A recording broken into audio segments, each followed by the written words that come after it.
Hey, everybody. Welcome to the Space Arena Ground Arena or SAGA podcast. I'm Kennedy Hawk, one of the hosts. We've got the whole crew with us here today. So how's it going, Mr. Banana? Good. I'm feeling a little peeled, but I'm good. Doing well. Family's healthy, so no complaints on my end. How are you That's, guys? it's always good. We got Mr. Ben, too. How's it going over there? No kids that I have to ferry to or from work this week. Nice. Excited to chat. We managed to not get sick over the holidays, so it was very exciting with children to not get sick. Doesn't happen often, so thank the Star Wars lords. My whole family, wife and kids, they were out. It was like a good week they were out, and it was like I was the only one that didn't get it. So yeah, it hit us. Nice. Just I dodged it somehow. My spidey sense went off, and I dodged out of the way. So missed it on my end. Nice. Well, now that we're back from holiday break, it's time to get right back into things with Star Wars Unlimited, and we have some pretty awesome topics going on today. But first, I thought we could go around the horn and see what everybody's been playing recently in Star Wars Unlimited land. So we'll start with Mr. Ben. I am back on Thrawn, my set one leader that I adored so much. I had been kind of drifting away from.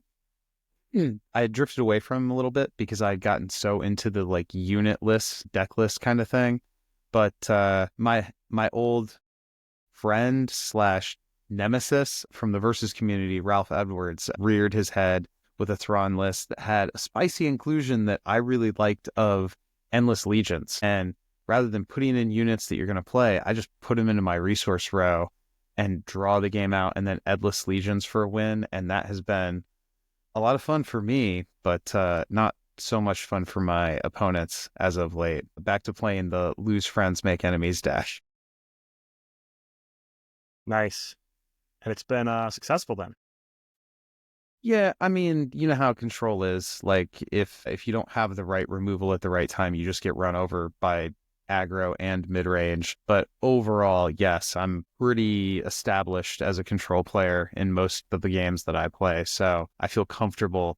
I really like the style of you're coming at me with all these units and all this damage, and I'm kind of just hanging back and dealing with stuff as I can until eventually you're out of gas and then the tides turn and I get to just take over. I enjoy that in every card game. I mean, that's how I box too. I love it. I love watching people get tired and then turning the screws on them. So that's been my SWU experience, is doing awful things with hard control decks. How about you, Banana? Not so much of the control player over here. I'm more of a big boss monster type player. So I don't know, since we talked last, I played in a win-a-box event with Molly CL. As a fun, let's go have fun, and ended up doing pretty well. Finished third in that event. Saga took 1, 2, 3 there. Saga East, Django Tarkentown, Finland Tarkentown, and Molly CL took 1, 2, 3. So I've been messing with Maul 3-0 at locals this week with Cad Tarkentown. So I'm between Cad, Maul, and Han for PQ season. So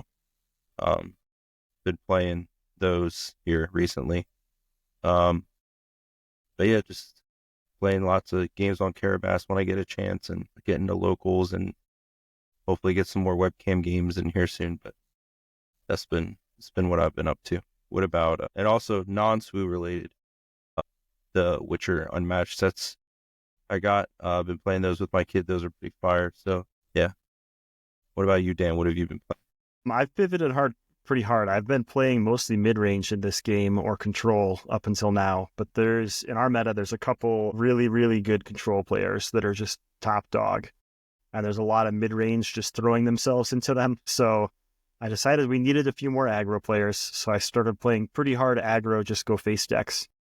And they work well when I play against the control players, and not so well when I go into the sea of mid-range players in our meta. So it keeps the control players honest, which is good, but it's an uphill battle against the pretty heavy mid-range local meta that I have. So I don't know if I'll run that for PQs, but at least for locals to get people practice. Been running a lot of Cassian. I've been running a little bit of Sabine, and then a lot of Newt just swarm the board with units. I think some of the decks we played in our webcam game. Banana.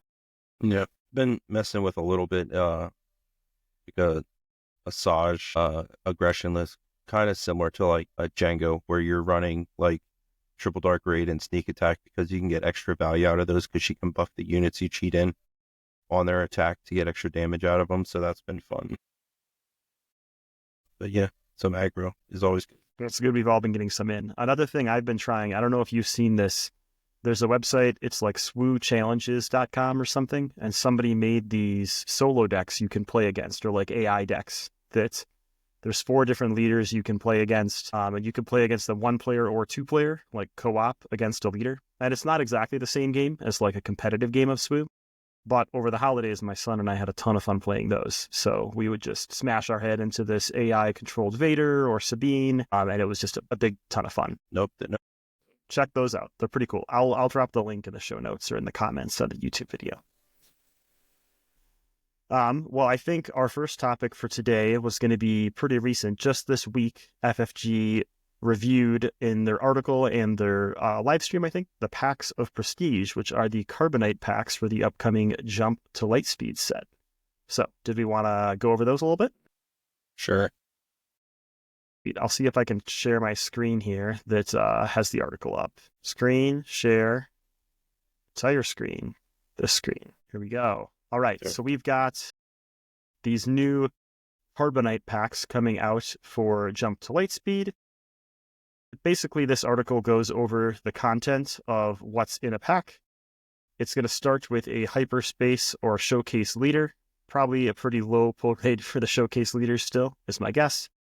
You'll get 7 foil cards of various different rarities. You'll get a prestige card, which we'll talk about here in a second, and then 5 regular hyperspace cards and 2 hyperspace foils. These packs retail at $24.99 a piece, so kind of like collector's packs for Magic the Gathering, but are full of all sorts of alt arts and goodies.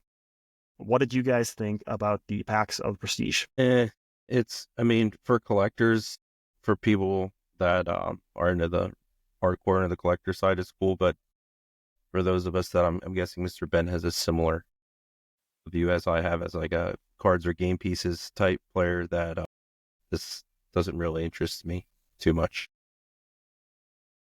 But for the people that are into it, like it's cool, I guess. But I'll stick to normal cards. What do you think, Mrben? No. Two thumbs down. 2 thumbs down.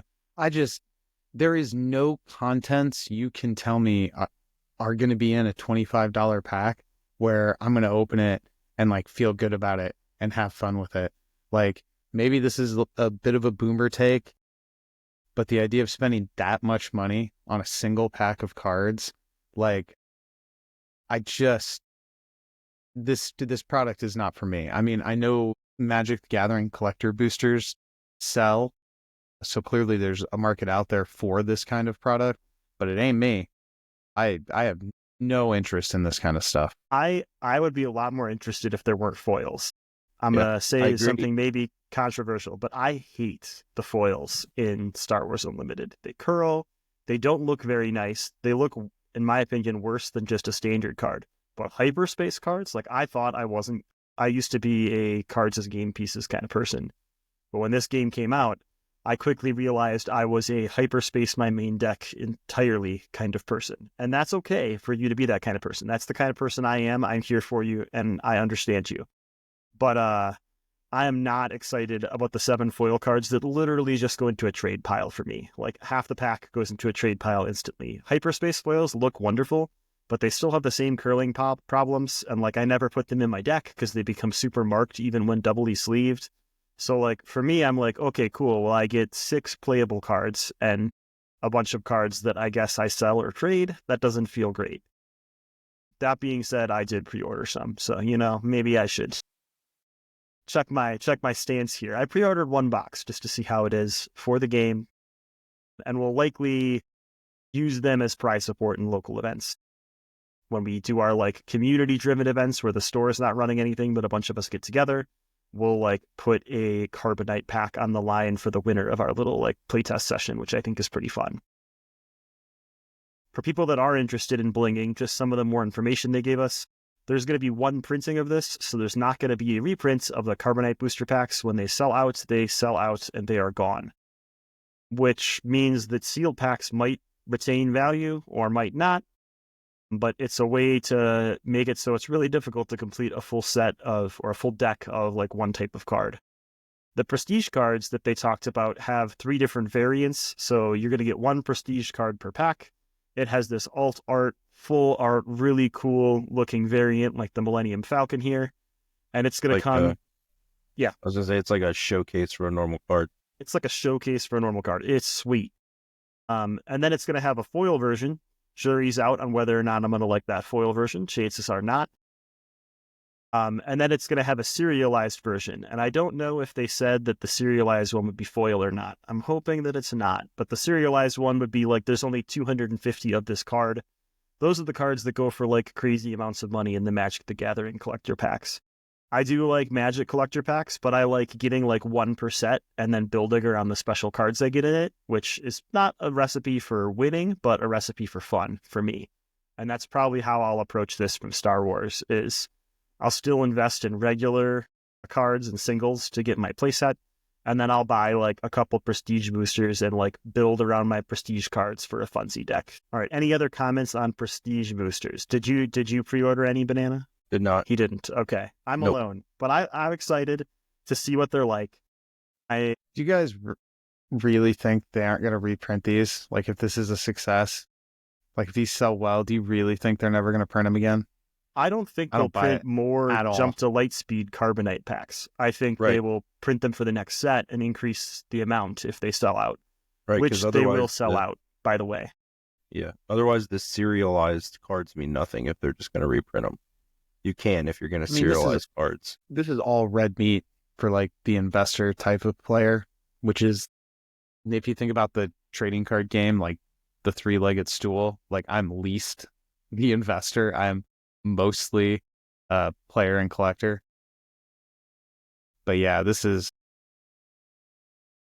See, I like them just to bling my deck out. It's not to invest. I'll probably never sell my prestige cards. I just think they look cool. And when I played One Piece and when I played other games, I always told myself I wasn't going to bling out my decks. And then whatever deck became my competitive deck for every meta season, I would like get all the alt arts for because I was so excited about it.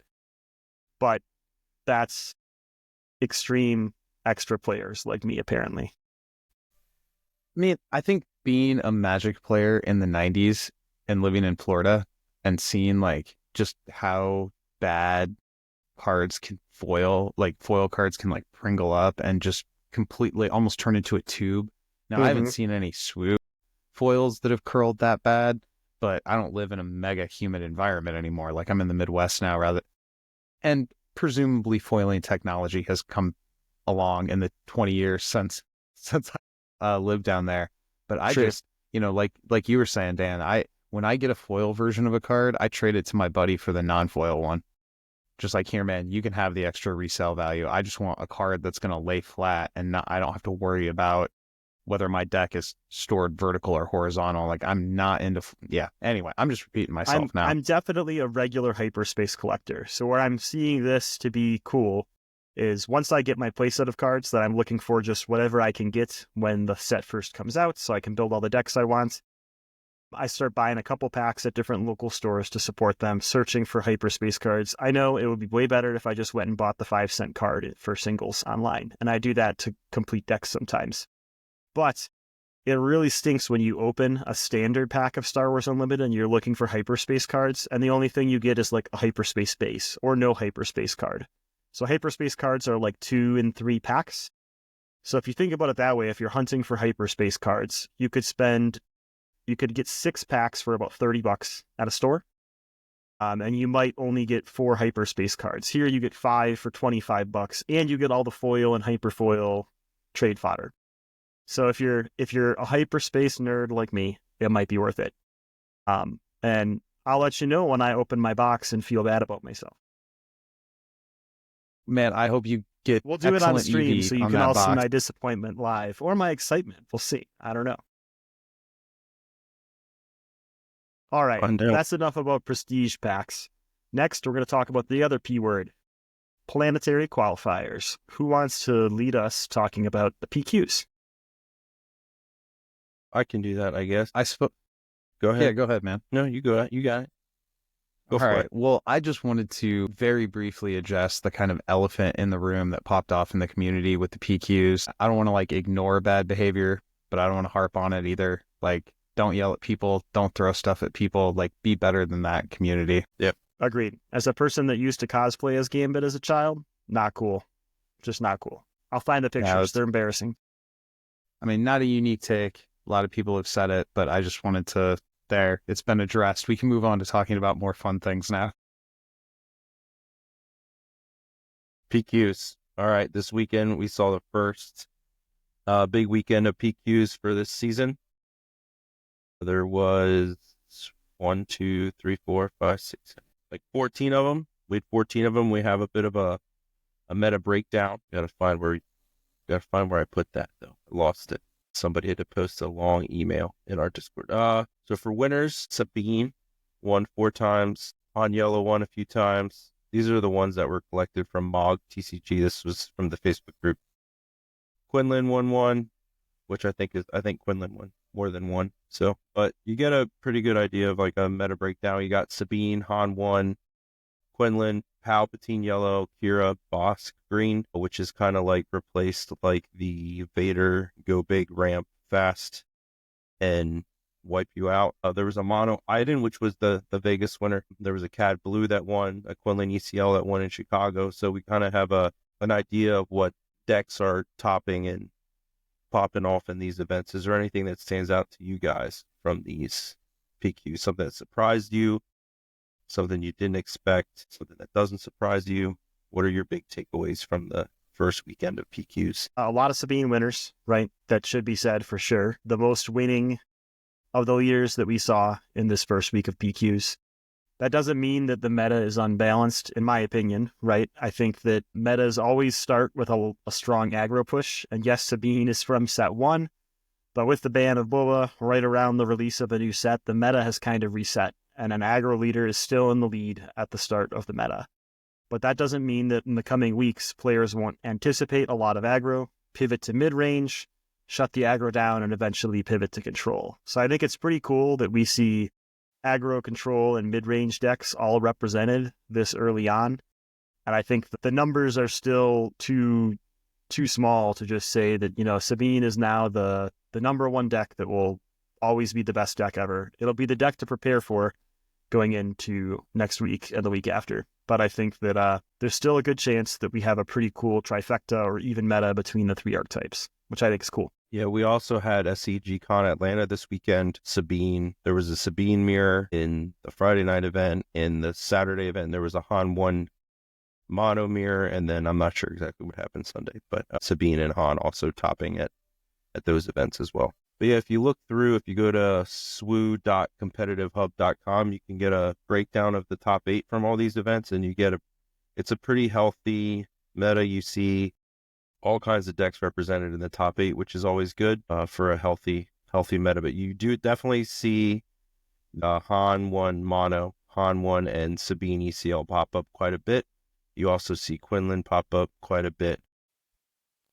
Django's and Boss, like those are the ones that really stick out when you're going through as showing up the most, at least to my eye. So it seems like people really prepared for Django, because the most disappointing thing looking just at like a winner infographic, right, is we've only got 1 new leader in the set of winners, which is good because that means that the old leaders didn't just become obsolete immediately when a new set came out. Right. But it also makes me sad to not see some of the new leaders that, you know, we have all these cards based around not, you know, taking the reigning spot in a couple of these events. So hopefully we see some more set 3 leaders pop up in the upcoming weeks, even if they're Django. Well, there was Anakin hit top 8, Yoda hit a couple top 8s. Yeah, I saw a lot of Django and some Massage too. So they're in there. They're in there, yeah. So I think it's probably worth observing that there's some like particular things that Sabine does quite well, which is not like a groundbreaking thing to notice, but early in a meta, aggro is going to do well. And I think Sabine has this ability to just do aggro better than anybody else. And a lot of that comes down to it's that get around having to actually do combat honestly. Her built-in ability to just deal base damage. And feeding into that, while there are other good aggro heroes, there aren't other aggro leaders that people have put in as many reps as they have with Sabine. So it's time to put on our big boy pants. This is the beginning of the Planetary Qualifier. What's the advice everybody, every TCG podcast always gives? You don't necessarily have to play the meta, but you want to play the deck you know the best. So people are going to do that. They make the decision, hey, the big bad on mid-range, Boba Fett, is gone now. That means aggro should be positioned pretty well in the meta. Who's the aggro leader I'm most familiar with? It makes a lot of sense to me that we would see Sabine show up. But really looking at the numbers, we're still only talking about 20% of the total meta, which that is high. It's significantly higher than the next most played hero of Han 1, which I think a lot of what I'm laying out here applies to him as well. Familiarity. A lot of people, when they go and play cash events, they play meaningful events with high stakes, they're going to go to the thing they're the most familiar with. So I'm not surprised to see a ton of set one leaders show up here. I kind of just echo what you guys are saying, that overall the meta feels like it's in a pretty balanced place. It's in a pretty good place. And while there is a lot of focus on the Sabine, I don't think it's a problematic amount of the meta or even the win percentage at this point. One thing I did notice looking at the lists is that I feel like early on in the game, the only non-30 hit point base that was ran realistically was ECL.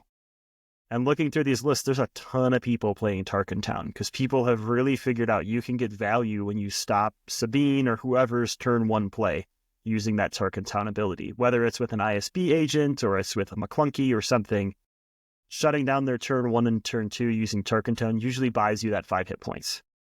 So do you all think that any of the other bases have a chance to become, I feel like from set 2 to set 3, some people were running Tarkin Town in set 2, and like I was playing with it, and a bunch of people were like dabbling in it.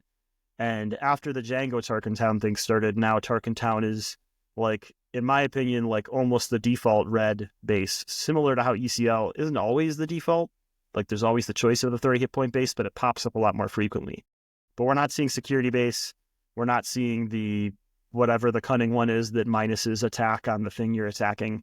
Jeddah. Do you think any of those other special bases will find a spot in the meta? I think like, so set 2, the only leader really that messed with it was Cad Bane with Tarkin Town because of the ping. So now we have more leaders that ping with Quinlan and Django that are both also yellow that can run Tarkin Town. So we got more leaders that ping that can take advantage of more reach with that. So I think that's why you're seeing Tarkin Town more, because you have more of those leaders. But Jeddah, I don't think it doesn't do quite enough because you're not removing the unit. Most times with Tarkin Town, you're removing that unit. Jeddah doesn't remove the unit, so they're not real. You kind of make them stumble, but they're not falling on that one. You need a thing to attack with still, which to get the trade, right? Yeah. So I don't think the Shadow Collective base is going to see any play from the new set. I think the yellow arena that gives a leader +1 attack, I think that could find a deck. I think the one that gives a leader +1 health could find a deck. You look at a leader like Sabine that can get force choke or takedown as soon as they're deployed and get removed. If she was running a blue base, she'd have 6 health. She would be out of range of those plays on the deploy, which could be strong. So I think there could be a deck in the one that the one that has you make droids when you deploy. I think you'd find a deck with Pout maybe, and you get basically 4 units when you deploy, which seems strong. Or with like a Rex Swarm deck maybe. And so I think there could find a home for some of these rare bases, but I don't think Shadow Collective, Jeddah City, or Security Complex are it. I think the next one to pop up is Security Complex. I thought it was okay in set 1, and a shield that turns out is really strong. Now, when Jump to Lightspeed comes out and apparently everyone's going to run upgrade removal, maybe it won't be as strong. But right now, I found it as a really strong option to counter Tarkin Town. Oh no, they've pinged my unit. Now I've put a shield on them and our Tarkin Town is wasted. Or my unit gets multiple trades before they Tarkin Town it. I think Security Complex has a chance, but it's behind the other two still for now. Do you think I don't really like any of them. I don't even like ECL that much. I mean, I like my 30 hit points. I agree. Yeah. And that may say more about me as a player than other things. I like when games go long. So pain, health, it has to be a big payoff. I'm not saying ECL is bad. There's certainly decks where it looks good. Jeddah City, I think the yellow rare base, that one is just bad. I don't think that is playable at all. I'm not very high on Security Complex. I think Josh's observation that the one that spawns the 2 droids when you deploy could have some fringe play, but that's 24 health. That's even worse. I just, none of these bases have really done it for me. I understand, like, I've played enough Hearthstone. I've heard the mantras, health is a resource, be willing to use it. Yeah, I use it by absorbing damage from all of my opponent's units. None of the rare bases have really enticed me in the decks that I play. But again, that might say more about me being kind of a slower, more control-y player. I really want that 30 health to make sure I can stay alive until turn 8 when I super laser blast all your stuff. The other thing that's opening up now that I wanted to bring up is back when the first set was out, mono decks, they were a thing, but they were more of like a meme thing, right? You only had 3 cards that had the double icon. So yeah, you could run Vigilance at 4, but unless you were running Vigilance and Bendu and for some reason Protector or whatever that third one was, you're kind of wasting your second aspect. But now we're 3 sets in. We have a ton of more double icon cards, and looking through the meta, there are a lot more mono decks popping up. We're seeing mono Han really on the rise. I've seen a lot of mono red and a mono blue out there. So what do you all think about mono colored decks? Are they to the point where it's really worth considering running only one color, or does the choices of having 2 colors offer you more in your deck style? Ben, start with this one. I played double blue Iden at my first store showdown, so I definitely think I've said many times that Cunning is the best and my favorite card in set 1. So yes, I think doubling down on your base color. Command is probably the faction that I'm least interested in doing that with, which if I remember correctly, I think Dan, you said was the faction you most like to double down on. So I do like that there's some variety there, but in my opinion, the Cunning faction is just head and shoulders above the rest with regard to the payoff cards. Like New Adventure is ridiculous. Cunning is ridiculous. Bodhi, I almost said Bendu. Bendu is ridiculously unplayable in my opinion. Like, you go double Vigilance because you want to play Vigilance for 4. That's why you do that. I don't like Bendu. Bendu lets you play Vigilance for 2, yes, though. It is true. The short answer is yes. I do think choosing a base that matches the color of your leader is more and more viable, but I don't think it was necessarily unviable back in set 1, but it is much better now, for sure. Banana?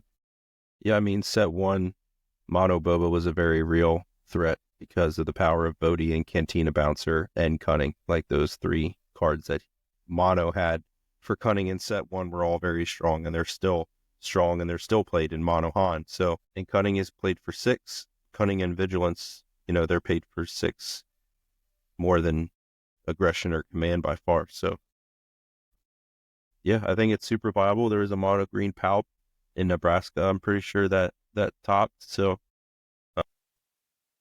I think green probably still has the worst payoff cards for going mono. And I think Cunning definitely has the best. But yeah, there's viable options for all those colors, but I personally still prefer to go dual color just because I like having access to more cards and more tools to put in my deck to deal with.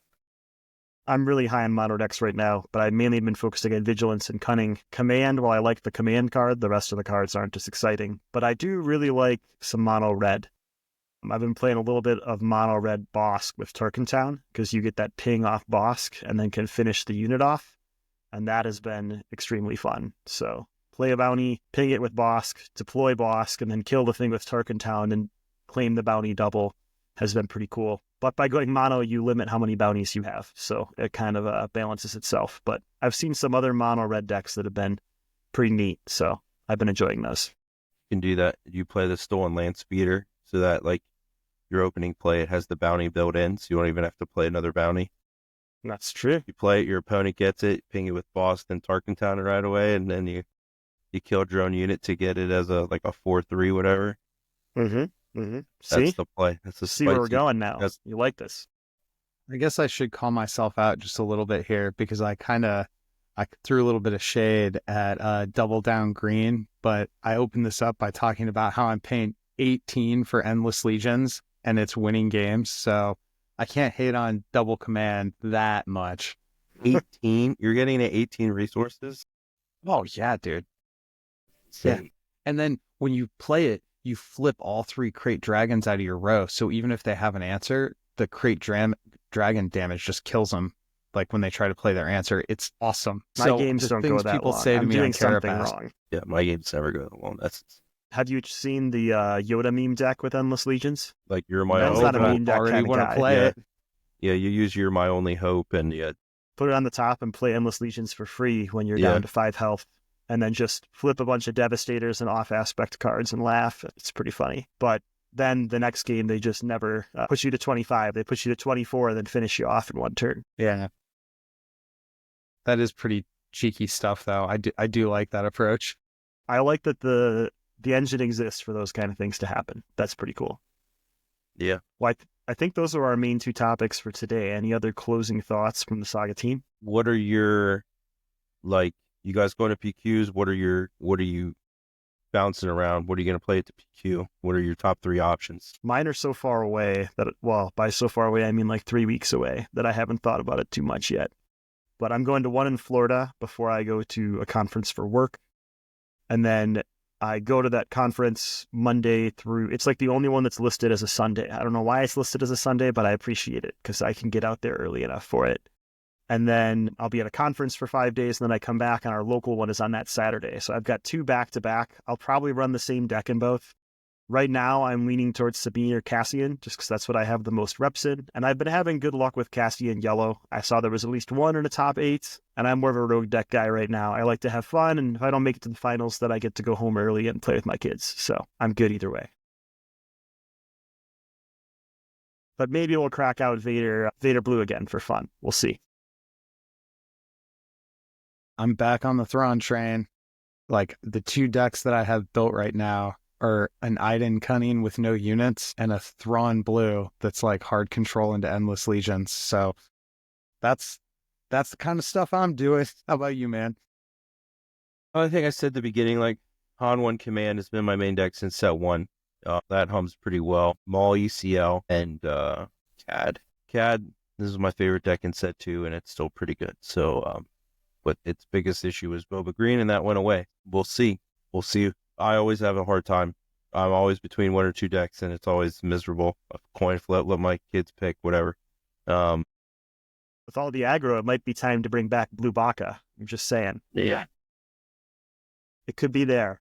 I mean, he's a pain, and a lot of people don't know how to play around him. So, Pretty funny. yeah. That's an option. Standing for security complex, I guess. I guess there was a somebody using a showcase proxy at a PQ. Did you guys see that? No. What are your thoughts on like proxy leaders or alternate The leader? leader costs 5 cents. I don't care if someone just brings whatever care. leader. I understand the rules say you shouldn't do that, so please don't do that. But if you're playing against me, I'm not going to complain. Bring Yeah, your I full don't card. I don't care either. It's not in your deck. I don't see why it matters. Maybe in Like, Destiny, honestly, people. If somebody wanted to do like an alter base or an alter leader, as long as I can still read the text, Mhm. which for most bases is just the number 30, like I could care less. Like, do something cool, man. Like, Yeah. that's fine. Like, I do not care at all. I am a little curious if the dude was actually running a proxy, because the Reddit post I read where somebody was making that accusation, it was like piling onto that same dude that everybody else was piling onto for other bad behavior. So I wonder if that was true or if it was just somebody being like, was oh, I just bet it something. was fake too. You like, and the Yeah. game of telephone on the internet, you're like, I don't know. Right. But if I sat down in a competitive event and somebody played a proxy leader, I could not care less. Like, I'm playing a control deck. I don't have the time to call a judge for something that trivial. Your leader's only I going to gotta last get one going. turn against Ben, so it doesn't matter. Yeah. Well, I mean, like, it doesn't go in your deck. And like in Destiny, right? Like, there was proxy characters all over the place. And like, people using like, because there was a bunch of like content creators that would commission alternate art characters and then put like their logo on it, and then they'd send them out as like Patreon rewards. So like that was I like think a that's thing, cool. and then people would use them in events like all the time. So it's like you just And couldn't I mean, use them at I Worlds. think in the Destiny rules, it still said not to use like non-official cards, but people just like the community just accepted it. And it was the same thing in One Piece. You couldn't use alt art leaders or alt arts like you have this little resource stack of 10 cards that are identical. Yeah, like the Dawn. The Dawn. You can't shuffle different things in. But eventually Bandai changed it to where they were like, just use whatever you want. Have fun. Like it's 10 cards that could have whatever they want on them. Just don't be offensive. That's more I'm a a big token fan of that than rule. any. The Dawn cards are more of like a token piece anyway. Like it's not like the cards that are in your deck. I get you want those to be official cards you pull out of packs, but like the stuff that doesn't actually go in your deck, I don't. Let them have fun. That's what I say. Yeah, let the kids have fun. Taking all their fun away. When I played Argent Saga, what's that? Similar to the leader, another dead TCG. Actually, I think you can maybe see, oh no, I got the versus sheet hanging up back there. But when I played that, they had like leaders and spirits, leader and base, same kind of idea. And they came out with like their own altars where it was like the spirit creature, but with like a Santa hat on. And it came out around Christmas. And it's like literally somebody like photoshopped a Santa hat onto the art that they committed. Like it wasn't even that like high level. That's kind of how I feel about it. I couldn't like if somebody called a judge and tried to get their opponent disqualified because they had like an altar base or an altar leader, like what's wrong with you? No. You're doing games wrong if that's the way you're trying to win. On an FFG stream, I don't see a problem with it. Right. Like if you're on an FFG hosted stream at an FFG event that they're running themselves, then you probably want to use the real thing. But like I still don't care. Some FFG probably would. Yeah, FFG cares. I mean, they have to CYA, right? They don't want to piss off the mouse. So they have to say these things, but I don't think they really care either. The default at locals is just like if you're going to proxy something, have the real card in your binder or whatever. I have a very expensive showcase. I don't really want to play with it at my local event because someone will spill a beer on it. So I'll probably play with the cheaper one. Wait, what? Say that again? Beer at your locals? You guys have beer at your locals? Our locals is at like a brewery pizzeria. You guys should come here. It's pretty sweet. You got any school districts looking for facilities directors out there? I'll find one. Yeah, it's a board game cafe pizzeria brewery. That's pretty cool. It's pretty slick. I could live there and I'm give them my that paycheck. Pennsylvania. There's no way. No. They'd have to be like two separate businesses adjoined by like a curtain and like a vestibule of some sort. You know what I mean? We do what we want over here. This doesn't have anything to do with Star Wars, but like 100 years ago in another life, me and my friend Brandon went to a PCQ in Orlando. This would have been like 2000, I think. And it was right when like Four Loko and those kind of like alcoholic energy drinks came out. And the ones he got were called Sparks. And nobody at the event realized that he was drinking alcohol. And over the course of like a 9-hour day, he was like down in Scrub Row, just getting drunker and like throwing cards at people. And nobody ever said anything to him. We played out the whole day. He did not do very well. I bet he had more fun than everybody else there though. Probably. Oh, I mean, he big, loud guy under sober circumstances. And we're like in Disney's wide world of sports with like 2,000 nerds. And he was the loudest dude in the room for sure. I should let people know our PQ is not at the Pizzeria Brewery. So if you're coming to the New Mexico PQ, I will disappoint you. That's not where you're going to be. BYOB. So yeah, parking lot. There you go. Pretty sure the West Virginia PQ is in a house. Like it's in somebody's house. It's kind of cool, actually. Yeah. Maybe. And it had to get rescheduled because of the nor'easter coming up through. It was supposed to be this weekend and it got rescheduled.